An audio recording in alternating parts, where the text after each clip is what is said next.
make use of it to make the delicious naan buru that we all get to share with you guys on a yearly basis. So we're very proud to present 200 bags of rice and 200 bags of sugar to the council. Christianity and Islam, the predominant religions in the Gambia, have witnessed a rare convergence of their fasting periods in 2022, something that hasn't happened in nearly 30 years due to Ramadan's reliance on the lunar calendar.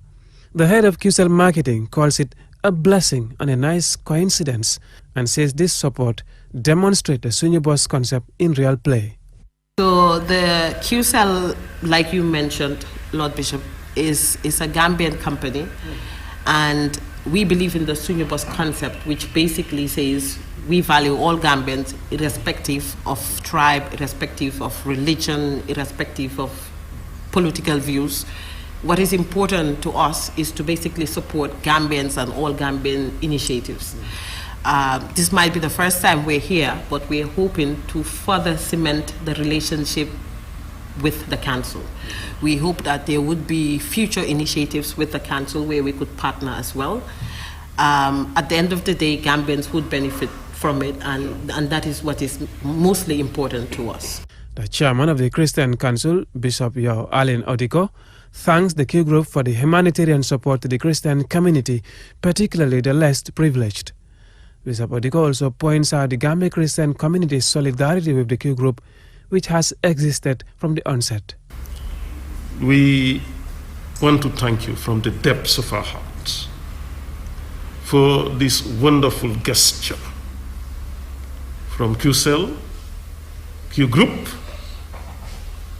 of coming to give 200 bags of rice and 200 bags of sugar to the Christian community, particularly for the less privileged members of our community. Qcell, specifically the Q Group, is a source of pride for the chairman of the Christian Council in recognition of its services that have significantly contributed towards the socio-economic development of the Gambia. Because we've been following your progress, and we are happy. Because of what? You are leading the way. You are showing the rest of other Gambians that Gambians can make it, that Gambians can do it. Yes. And this is the reason why we are proud of you. You are part and parcel of us. You are our brothers. You are our sisters. The work you're doing for this nation, we salute you, we hail you for it. Supporting Gambians, particularly the underserved across the country, as a way of giving back, irrespective of religion, has been the focus of interventions by the Q Group Foundation. The philanthropic arm of the Q Group continues to support education, health, and community development across the country. Mahmoud Lamin Choi, QTV News. The Ministry of Youth and Sports on Wednesday signed a partnership agreement with global sportswear brand Umbro's country representative, Ambassador Tijan Jaite, for the delivery of Umbro branded sports gear for all sporting disciplines in the Gambia.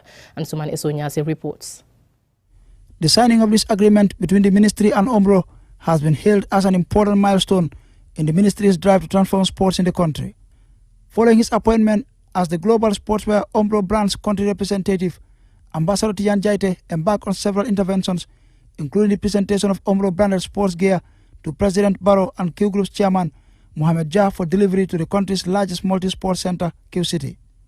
Upon signing the agreement, Ambassador Jaite, citing the country's stellar performance at the recently concluded AFCON, said Umbro watched with great admiration the strides made by the ministry to provide a national platform for sporting talent, and went on to thank President Barrow for his continued support to Gambian sports. Since 1924, our founder, Harold Humphreys, believed that if you look smart, you play smart. He believed that products crafted with style and true insight give Umbro athletes a competitive advantage. It's a principle we still celebrate today. He also had a message for Gambian athletes who would be donning the Umbro brand to know that the product they will be wearing is the ultimate performance booster.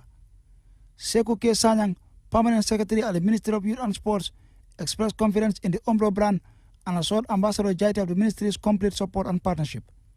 He also thanked the Minister of Youth and Sports for his leadership role and contribution to making this partnership a reality. The signing of this MOU marks the consolidation of a true partnership. The timing is right, as it is a response to the needs of the sporting fraternity of this country. Therefore, we must seize the opportunity to harness the momentum in line with our aspirations for development. The leadership at MOIS will ensure we follow a common approach in this endeavor. Furthermore, he says a key tenet of the MOU is Umbro's commitment as part of its social corporate responsibility to support sport in the Gambia through training of trainers, provision of technology and equipment, as well as administrative technology. He further stated that the gesture is part of APS' commitment in supporting needy people and contributing their quota towards nation building. APS in nature has found it necessary to take part of our business proceeds and cater for the underprivileged families or part of the population, for them to have at least something to break their fast with, so that together we share in the blessings of the month together. This is a series of events that we will be holding across the whole month. Every other day we will hold one in one specific community. So as far as we are concerned, we should be targeting between 500 to 1,000 people. Abdurrahman Toure, APS Manager, Business Development and Marketing, revealed that they will be giving out dates and sugar to their customers who receive money transfers during Ramadan in their branches in Bara, Farafenye, Kerewan, Soma and Basse. We have people who normally close from work very late, so before they reach at their destination is going to be almost after iftar. So we are not limited to the last period, and well, even those people, if you feel like you're going to reach very late, obviously you are welcome here to join our, iftar. You can come and grab your share. Kadjatu Baji, a marketing officer, said Ramadan is a month of giving and APS is playing its part in giving food, dates and water to people. Daudangom, a beneficiary, applauded APS for the gesture and urged Muslims to pray and ask Almighty Allah to bestow His blessing on APS. According to Prophet Muhammad, peace be upon him, if anyone gives food to a fellow Muslim to break his or her fast during Ramadan, then the individual will have the same reward as the one who is fasting. APS Money Transfer Service is a Gambian-owned company renowned for fast, reliable, safe and convenient range of services. Their services include sending money, food shopping called Nduga, cash power or mobile credit to families and loved ones in Senegal and other African countries. They provide competitive rates, low fees, for instant and convenient remittance collection for customers. The leading international money transfer company takes pride in contributing social development as demonstrated in its latest support to the health sector. APS International Money Transfer is the only money transfer company to allow you to top your family and friends' electricity and mobile credit in the Gambia within a few clicks. APS provides safe, secure and instant money transfer to the Gambia and worldwide countries within minutes. They also have the Nduga service, where people in the diaspora can purchase essential goods locally sold in the Gambia, especially during this Ramadan. Reporting for KTV News, I am Omar P. Jallo. From that story, we will go for a short commercial break. Still to come, we have more stories, so stay tuned.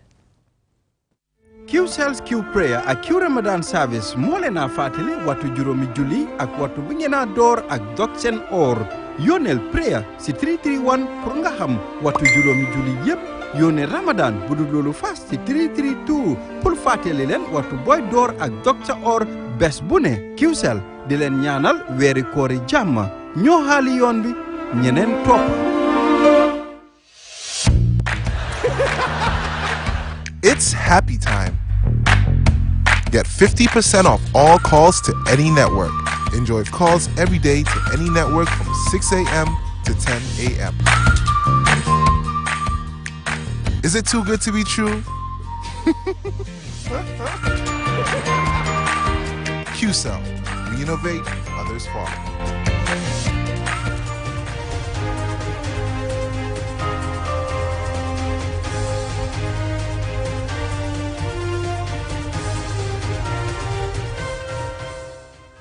Welcome back.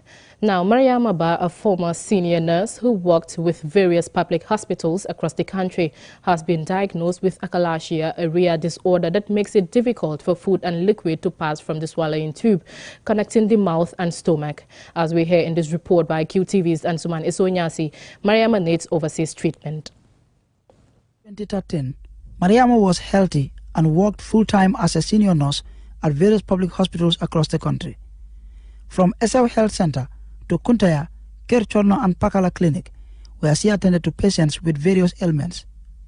However, Mariama's current predicament has turned the once strong and healthy senior nurse into a helpless patient who now relies on a feeding tube for survival. Her diagnosis and medical reports reveal she has achalasia, a rare disorder that makes it difficult for food and liquid to pass from the swallowing tube connecting one's mouth and stomach. Achalasia occurs when nerves in the esophagus become damaged. And as seen in this photo, her family injects this porridge-like food into the tube, and since June 2015, this has been her only form of survival as she can't swallow food nor drink water. 2015, betay mangi ak pay bini. Since 2015 to date, I have been with this tube. I cannot eat or drink. All I get is pain. Where the pipe is inserted hurts a lot sometimes. I have been living in pain all these years with very little support. All I want is to regain my health.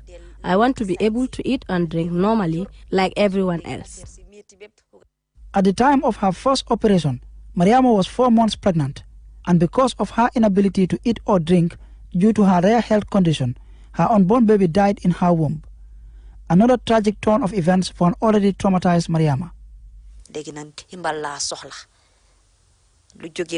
Family members, close family members. Help is all I need right now. I just want to regain my health. If not for the benevolence of my family members or my husband, I have no one supporting me. My family is financially challenged. I am asking for assistance to receive treatment abroad. I have been told by doctors that my condition can be successfully treated in Turkey, Spain, or India, and I am pleading to all Gambians to help me. Having had 3 operations, including in Senegal, she has been recommended for overseas treatment as her condition cannot be cured in the Gambia. She consumes 1 packet of this high-protein mixed food a day, and given her current financial situation, she can barely afford it. Omar Jata is a neighbor and family friend who dedicates most of his time supporting Mariama and her family. He recounts how a healthy Mariama helped many in the fight to regain their health. However, he sympathizes with her current condition and is calling on everyone to support her. General public NGO philanthropy We have been seeking for support all these years, but it has been very difficult. We are pleading with the public to help my sister. When she was healthy, she selflessly served her country. It is unbearable watching her go through all this pain every day. Mariama has been in this unbearable condition approaching 7 years. And with her condition getting worse, she regularly dehydrates due to the leakage of fluid from where the tube is inserted. All she needs is urgent overseas medical attention. Anyone willing to support Mariama can contact QTV on 333-3245 or email news@qtv.gm. Ansmane so Nyasi for QTV News. We implore people to come forward and support. Now onto international news.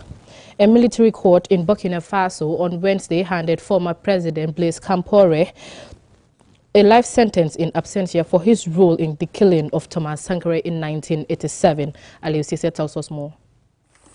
Camarades, les mauvais maris, les mauvais maris, les paresseux, les voleurs, les voleurs. This verdict brings to an end to the 6-month trial that began 34 years after the death of Sankara, whose assassination in a coup brought his ally Compaore to power. Former President Blaise Compaore and 14 other defendants were charged in absentia in connection with assassination of President Thomas Sankara in October 1987. Sankara and a dozen others were gunned down during a meeting of his National Revolutionary Council. Compaore, a close friend of Sankara who took over the reins of government, is believed to have played a role in the killings though he has continually denied involvement and denounced the trial as a political sham. Revered among Pan-Africanist radicals, Sankara was an army captain aged just 33 when he came to power in a coup in 1983. And the following year, he changed the country's name from Upper Volta to Burkina Faso, which means land of the honest man. Authorities in Burkina Faso have suppressed all information surrounding 1987 killings and instead reported that Sankara died of natural causes. But human rights groups and the victims' families have consistently claimed to know the true details. It was not until Compaore, after 27 years in power, was overthrown and fled into exile in neighboring Ivory Coast in 2014 that the opportunity arose to mount a serious investigation. Compaore has taken up Ivorian nationality. 13 others were also found guilty, including Compaore's security chief, Hesinte Kafando, who was accused of leading his squad that killed Sankara. Gilban Jengere, one of the commanders of the army during the 1987 coup and the main defendant who was actually present at the trial, was also sentenced to life. He is already serving a 20-year sentence for a coup attempt in 2015. 8 other defendants received sentences ranging from 3 to 20 years, and 3 more defendants were acquitted. According to BBC's Lala C, the verdict was greeted by applause in the courtroom. However, it is not clear when or whether Compaore will ever be extradited to serve his prison sentence. But what is certain is that the ruling is a victory for the rule of law and pursuit for justice, and has sent a strong message to human rights violators, military or civilian, that it is no longer business as usual. Reporting for QTV News, I am Aliou Cisse. And finally, in sports news, 2 Gambian boxers are competing at the Zone 2 Boxing Championship in Freetown, Sierra Leone. The boxers both had their bouts, with one losing and the other reaching the final. Our sports reporter, Momodu Gajaga, followed their progress, and he now reports. Boxers Fode Baji and Aaron White had their first fights in the competition. In the 75-kilogram category, Fode Baji emerged winner after a stiff fight against Ansu Koka of Sierra Leone. He will now face Alphonse Mendy of Senegal in Thursday's final. Fode described the fight as tough. I feel good, we prepare. Me and my teammates, Mr. Nyasi, the Vice President of Gambia Boxing Federation. I want to say big thanks to the Federation. They are doing a wonderful job.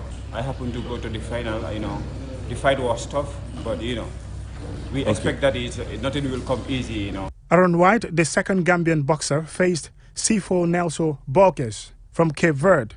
After several rounds, Borges, the Cape Verdean, was declared winner by a unanimous decision by the judges.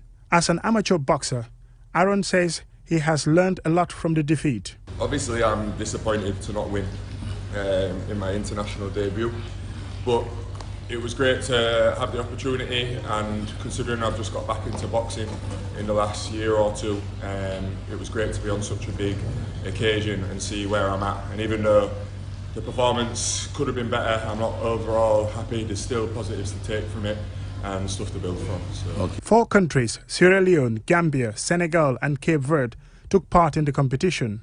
The Gambia boxers will use the competition as part of their warm-up for the upcoming Birmingham 2022 Commonwealth Games qualifiers in July. Momodu Gajaga, QTV News. Before we end, here's a recap of our main headlines.